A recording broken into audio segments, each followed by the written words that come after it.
Good day everyone, I'm Gianna Liz Laurente and together with me is Miss Christine Gisando. We are going to discuss to you the taking charge of one's health and well-being. No? How can we take charge our one's health and well-being? No? Unsaon man ka nato pag kanang pag-care or unsaon man ka nato pag-address ang ato ang health ug ang ato ang well-being. So people naturally want to stay healthy, but in today's busy life we face many pressures, school responsibilities, relationships and problems that can cause stress. So kitang mga tao is ganahan jud ta nga mo-live or mopuyo dinhi sa kalibutan nga magpabilin lang tang healthy. Pero in today's busy life, karon nato nga panahona, karon nato nga kinabuhi, is daghan kaayo tagi atubang nga mga pressures either sa school, atong mga responsibilities, atong mga relationships and problems nga maka-cause nato og stress. So stress affects not only our body, no, ang epekto sa stress dili lang kay ang ato ang lawas, but also our mental and emotional health. Apil na ang ato ang mental, ang ato ang pangutok, ang atong panghuna-huna, ug ang ato ang emotional health, no, ang ato ang kasing-kasing or ang ato ang emotion nga maapektuhan aning stress. So when we don't manage stress, kung dili nato i-manage ang stress, it can lead to health problems. No, maabot gid ang panahon nga kanang maabot ta sa punto nga nanatayon tay health problems, maka-apekto na dayon na siya sa ato ang health, no, nanadayon tay problema sa ato ang health and make life difficult, no, musamot hinuon og ka lisod ang ato ang kinabuhi tungod lang kay dili nato ma-manage ang ato ang stress. Okay, next is what is stress? Unsa man di ay ni ang stress? So the word stress, so next is what is stress, no? Unsa man di ay ni ang stress? So the word stress originally means force or tension. In human life, it means a feeling of pressure or tension caused by problems or challenges. So, ang stress gyud kay originally means na siya sa science nagpasabot na og force or tension sa usa ka object. Pero now, sa tuang human life, sa atong kinabuhi, gamit na siya to describe psychological tension or pressure nga ato ang mabati, no? Karong panahon na ang stress kay nag-mean na siya nga feeling pressure, kanang ma-pressure ka, tension, or nga cause sa mga problema o mga challenges. So according to Seward, the inability to cope with a real or imagined threat to one's mental, physical, emotional, or spiritual well-being, which leads to body reactions and changes. So niana si Stewards na ang stress is the inability to cope with a real or imagined threat sa ato ang mental, ato ang physical ug emotional and also spiritual well-being. Ug tungod ani or tungod sa stress, murak dayon ang ato ang lawas. Mao ni gawas ang stress. Kanang pressure, no? Kanang atong mga pressure nga lisod na nato makaya. Diha na dayon mo gawas si stress, no, kung maka-feel na ta or kung mo-react na ang ato ang lawas sa kanang mga problema or mga challenges nga atong ato ang mga nasinati, mga pressures sa kinabuhi, no? Ug mo-react na gani atong lawas ana, masigi gay tag guul-guul, magsige na gay tag huna-huna, masige na gani tag kanang bisag unsa na lang atong mahuna-hunaan, daghan na kay kag burden na kay imong utok o na burnout na kadira na dayon inigreact ana sa imong lawas. Like masigi kag hilak or inana, diha na dayon mo gawas ang stress according ni Seward. kana na dayong kanang mga pressure, no, mga pressure nato nga lisod na nato makaya kay nakaon naman ta. Kung mas stress ta, dili ra ato ang mind ang affected, no?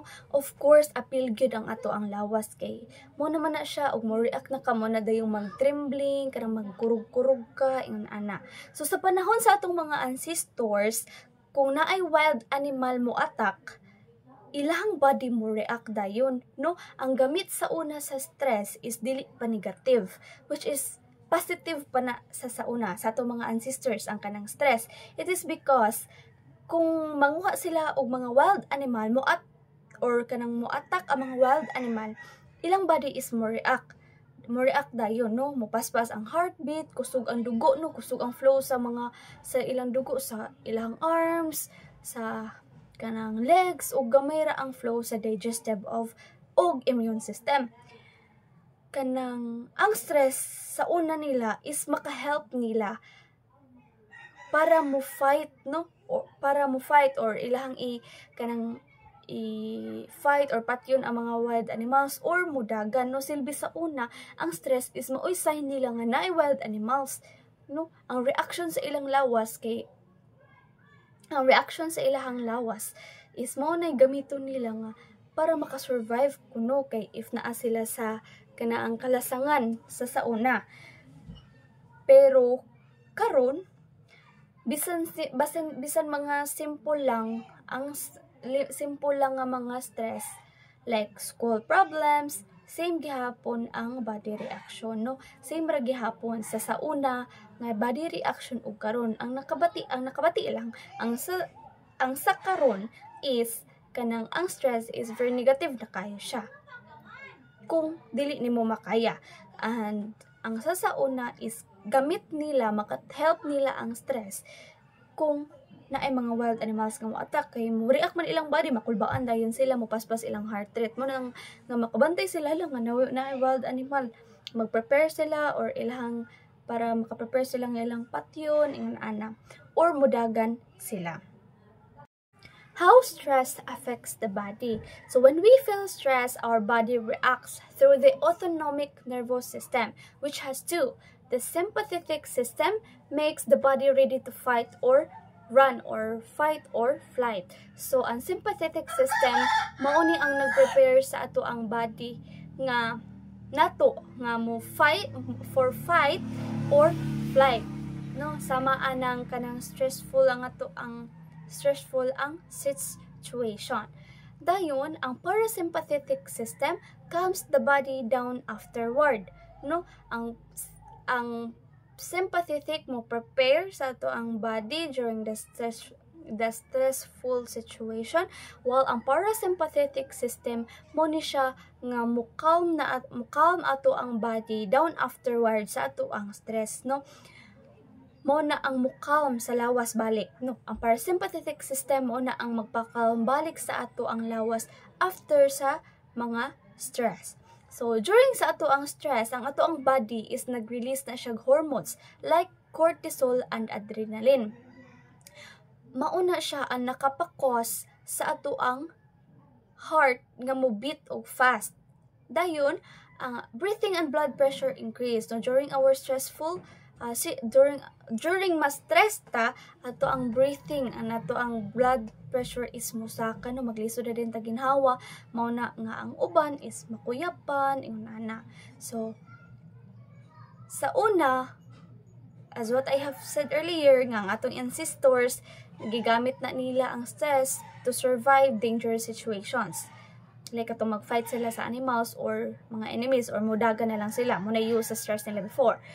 Sa ato karon, sa kung giingon pagkaganina, nga even if you don't face wild animals, our body still reacts, no? Mo react gyapon natong lawas bisag wala ta ka-feel or wala ta nag-face og mga wild animals. In the modern problems, nasa ta ang stress, no? Mo react like kana sa itong mga exams, sa itong mga deadlines and family issues, mo react gyapon ang ato ang body. So there are effects of long-term stress. When stress stays too long or is too strong, it can harm the body. No, kung ang stress is magpabilin siya nato og taas or kanang strong kay na siya, kanang isog kay na siya nga stress, makaharm na siya sa ato ang body. So first is fatigue, no, always tired, no, permi na lang kakapuyon, buhat na kay gana sa imong kinabuhi. Next is loss of appetite, wala kay gana mo kaon. Next is headaches and stomach aches, no, magsagig-sakit imuhang ulo, magsagig-sakit ang imuhang tiyan. The next one is allergies, no, manggawas dahil na imong mga puwa-puwa or bisag unsa pa na nga allergies kung ma-stress ka.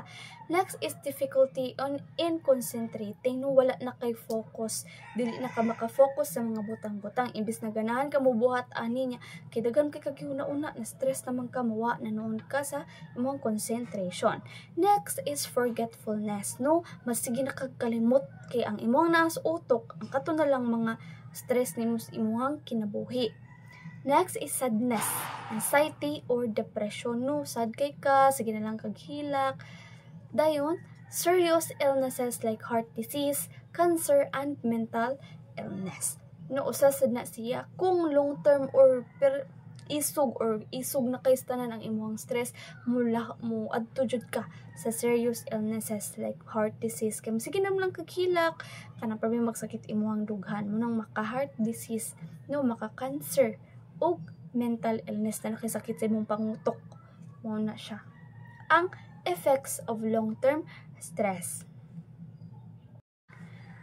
Mauna siya nga kung permita ma-stress, ato ang body is magsigi na og release og hormones. Mo na siya ang mo na dayon na nga maka-feel din tag fatigue, loss of appetite, and hantod sa ubos. So mao nga important kaayo nga it is very important nga makabaluta. We know how to manage sa ato ang mga stress para dili kayo ta maapektuhan, no, dili kayo ta maapektuhan, dili ta maabot aning serious illnesses, no.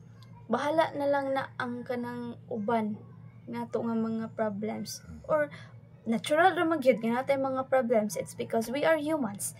Ang atuwa na lang is how we can cope it, no, unsa una to pag-manage nga dili ta maapektuhan og maayo, nga dili ta maabot sa point nga mura na tag na natay mental illness, no, sige magkagyabaw dira ana. So that is all my part. Thank you so much. The silent struggle affecting us all. Let's explore its causes, effects, and ways to manage it. Good morning everyone, and good morning Miss. So I am here to talk about the stress. Okay, so let's dive into the world of stress. So first, we have here the good side of stress. So makita man na ninyo diha, no, ang definition sa the good side of stress. The good side of stress. Not all stress is bad.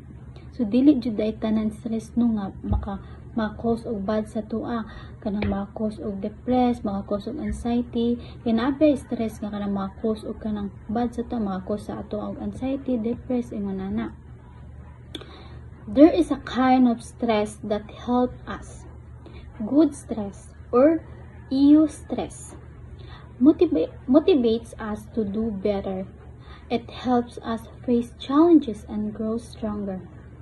It teaches us how to adapt and handle problems. So kani day si eustress di ay kay dili ni siya bad side of stress. The good side of stress ni si eustress. Kaning eustress kay kanang makahatag bitaw og motivate sa tua nga mugana ta og buhat anang butanga, dili siya maka-pa-stress sa tua. Kanang bitaw kanang kintahay na atay kanang presentation sa kanang ato ang eskwelahan. So kanang maka-feel ta og kanang excitement og kanang at the same time maka-feel sa ta og kanang nervous but kanang naay energy. Kaning eustress kay kana bitong kuan positive energy siya, dili siya negative energy, dili siya makahatag og negative sa tua, puro lang siya positive nya. Kani siya is kana bitong makamotivate sa tuwa sa ako pang giingon ato nga makamotivate sa tuwa nga mubuhat taan ang butanga ug atong buhaton pa ang ato ang best.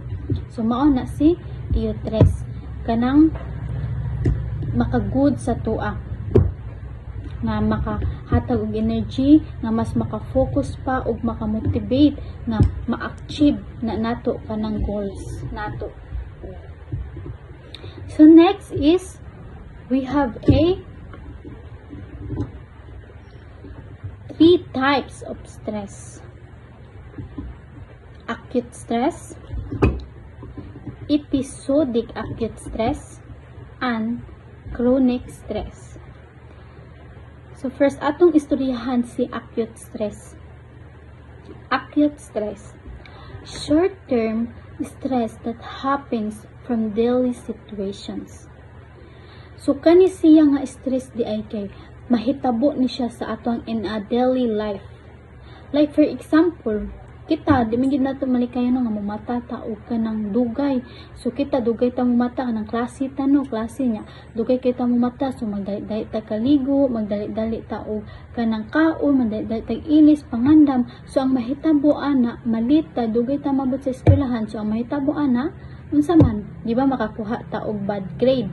So kita nga kanang ato man ang binuhatan nakakuha tag bad grade, so kita na-stress ta. So dapat ato nang i-manage nga dapat dili na ta ma-late para di ta ma-stress sa ato ang mga bad grades. So next is episodic acute stress. Happens often in a pattern. The person is always worried or anxious. So, ang symptoms day aning episodic acute stress, kay kana bitang maka-feel ta og sakit sa ulo labad, like for example, the migraines, headaches, tension, inana. Kani siya kay kana bitang tao nga permi na lang mag-worried, permi na lang mag-overthink, kanang wala na peace of mind, permi na lang siya nag-focus bitaw sa kanang negative energy, wala na siya nag-focus sa positive. So mao na si episodic acute stress. So next is we have a chronic stress. A long-term, never-ending stress. So kani day siya kay long-term. So permi dili siya mawagtang, permi ta ma-stress. So nakoy example ani. Example, students struggling in school or with family problems. So kita kay ibaw ko nga kanang na-feel ni nato nga kitang mga estudyante kanang kita mga college, di ba? Kanang bisag first year pa ta, nag-struggle na ta sa tuang pag-eskwela kay tungod kay tambak ang activities, mga performance, nagkasugod-sugod na, tapos parisan to yun og kanang family problems, di ba?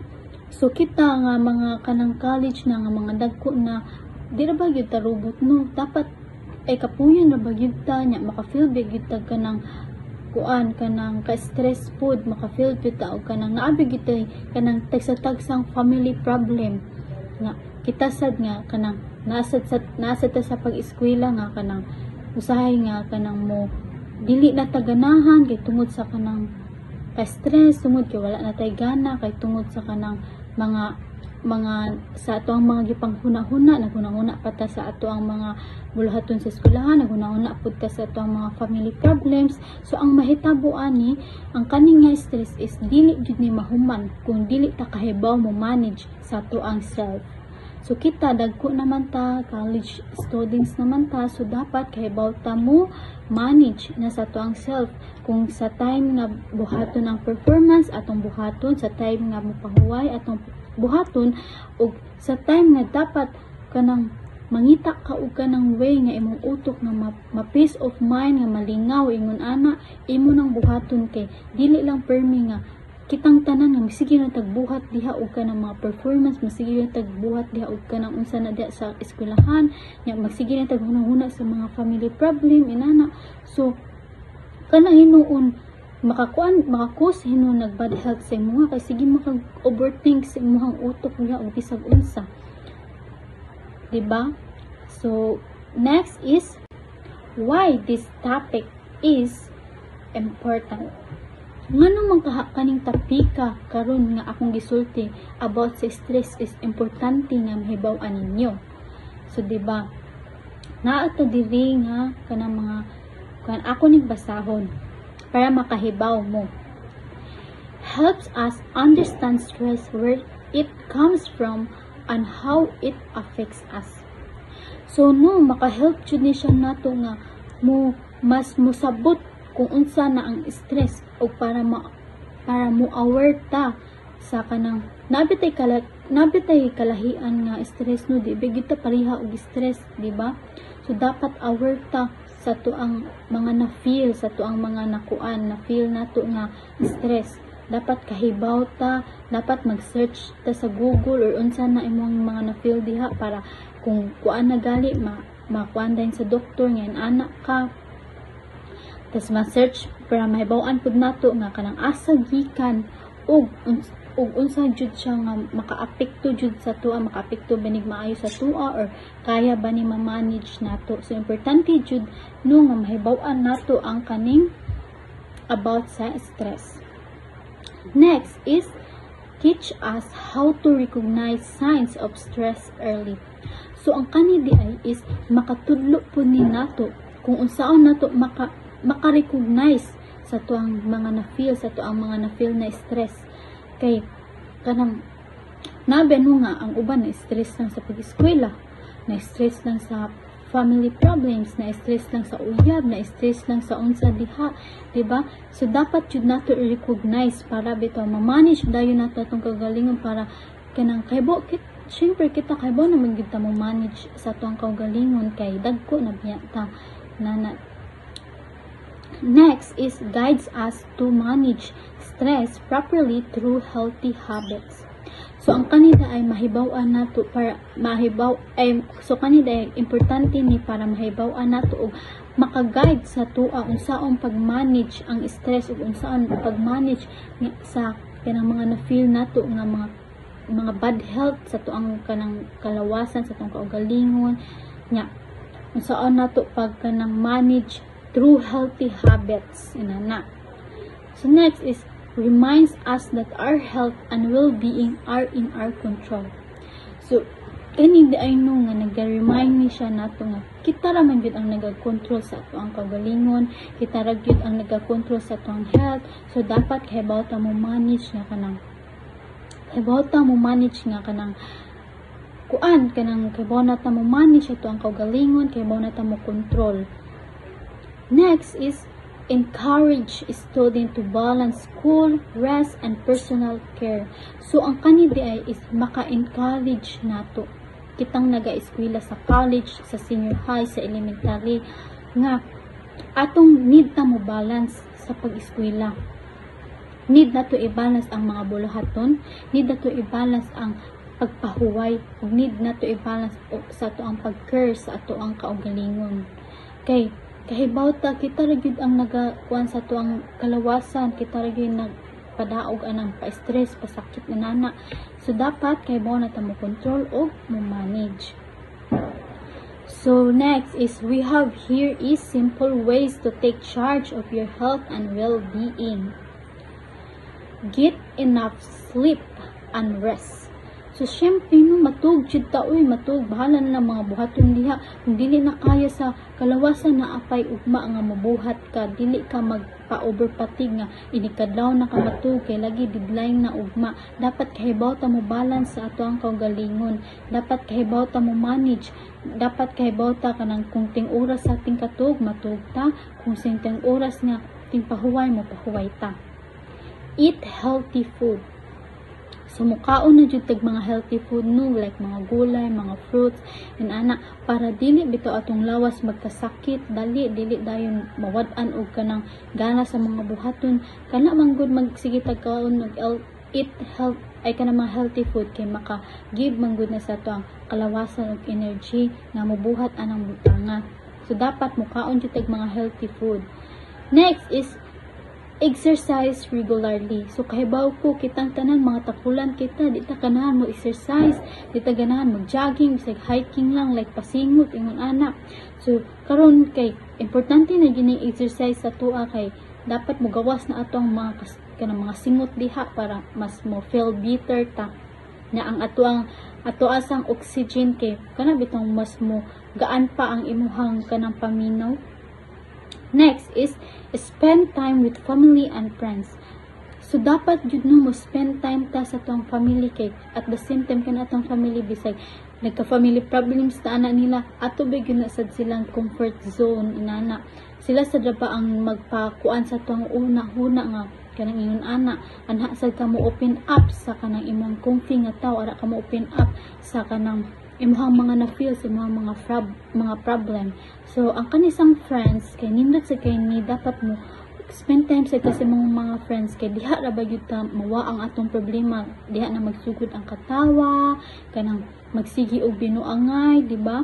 Magsigi og kanang unsa na diha ara ka masigataw malimtan nimo ang mga problema, malimtan nimo ang mga sakit nga imong mga gipanghuna-huna nang napulihan og kanlipay. So medyo ka mo spend time anang duha. Next is think positive and pray for meditate. So always nang gyud ta mag-think og positive. Kay lain sa kayo no mag-permit tag negative diha ang atong utok mura na tanag magbuang kay sige tag negative diha, magsige tag overthink, magsige tag huna-huna og dili mao diha. So dapat mag-think sa taog positive aron ang atong utok ma peace of mind gamay inana. Dayon mo pray pud ta, mo simba ta, mo pray ta ni God kay no kanang nindot biya sa feeling nga mo kanang maki-communicate ta ni Papa God kay kanang ato ang feel bitaw kay maka-feel of better, maka-peace of mind sa utok ingon ana. So dapat jud mag-ampo ta. Next is ask for help if stress feels too heavy.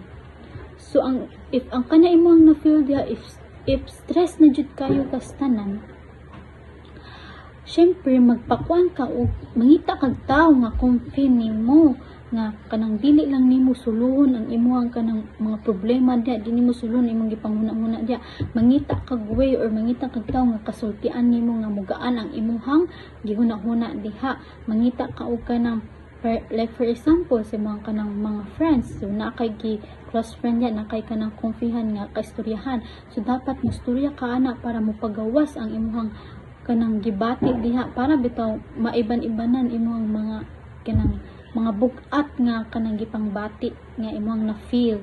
So dapat musulti jud ta ha, dili na to atuhon ra, dapat di na to suluhon ang problema kay diha na maka-cause og mag-suicide na kay tungod kay walay maistoryahan, walay mapagawasan sa mga problema, walay kanang giako ra ang problema ingon ana. Ya, dapat kung stress ka kabaw na ka mo manage sa imong self, imong lingawon imong stress, imong self, dili lang ka magsigi og buhat diha sa mga project, mga performance or unsa na diha, di ka magsiguna-huna sa mga family problem ingon ana.